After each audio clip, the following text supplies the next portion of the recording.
L'autre jour, j'ai appris quelque chose de dingue. On m'a dit que les personnes aux cheveux roux avaient besoin de plus grandes doses lors d'anesthésie pour être opérées. J'ai d'abord cru que c'était une croyance bizarre, mais j'ai quand même jeté un œil sur Google Scholar et en fait, bah c'est vrai. Donc merci à la personne qui m'a appris ce truc fascinant auquel j'aurais jamais pensé. Une revue de la littérature nous explique que les personnes rousses ont une perception de la douleur différente des personnes aux autres couleurs de cheveux. Notamment, leur sensation de douleur liée aux températures serait plus sensible. Et en lisant les recherches, il semble aussi qu'elles auraient une appréhension plus forte chez le dentiste. J'ai même trouvé pas mal de témoignages sur Reddit qui disent que la sensation ressentie était vraiment horrible, hein. Des recherches montrent d'ailleurs que la lidocaïne utilisée en anesthésie locale montre une moins bonne efficacité chez elle. On peut aussi y trouver qu'il faudrait des doses d'anesthésiants jusqu'à 20% plus élevées pour atteindre la même efficacité que dans la population générale. Et en même temps, on trouve sur cette question de la douleur que les personnes rousses répondraient mieux aux opioïdes que les autres. C'est un peu bizarre, hein. D'un côté, elles auraient plus de douleur dans certaines situations et seraient plus résistantes à certains anesthésiants, et de l'autre, elles obtiennent une analgésie plus efficace des opioïdes et ont un seuil de perception de la douleur plus élevé.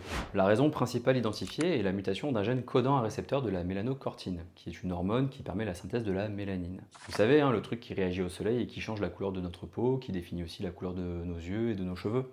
C'est pour ça d'ailleurs que les roux prennent des méchants coups de soleil et sont plus à risque de développer des cancers de la peau suite à ces brûlures. En gros, la mutation réduit les niveaux de stimulation de l'hormone alpha-MSH, et cette réduction entraîne une désinhibition du système opioïde présent dans le corps naturellement, ce qui mène à une tolérance de la douleur naturellement plus élevée. Et étrangement, cela favorise les effets analgésiques des opioïdes consommés. C'est important ici de dire que la perception de la douleur dépend de plein de choses, notamment de nos récepteurs de la douleur partout dans le corps, environ 200 par cm² de peau, qu'on appelle les nocicepteurs. Ils s'activent suite à l'inflammation des tissus, par exemple en se piquant le doigt avec une aiguille. C'est le niveau périphérique. Ensuite, la douleur remonte le système nerveux, elle va jusqu'au cerveau pour être interprétée et localisée. Ça, c'est le niveau central, où la douleur va évoluer et parfois continuer d'exister alors qu'il n'y a plus d'inflammation.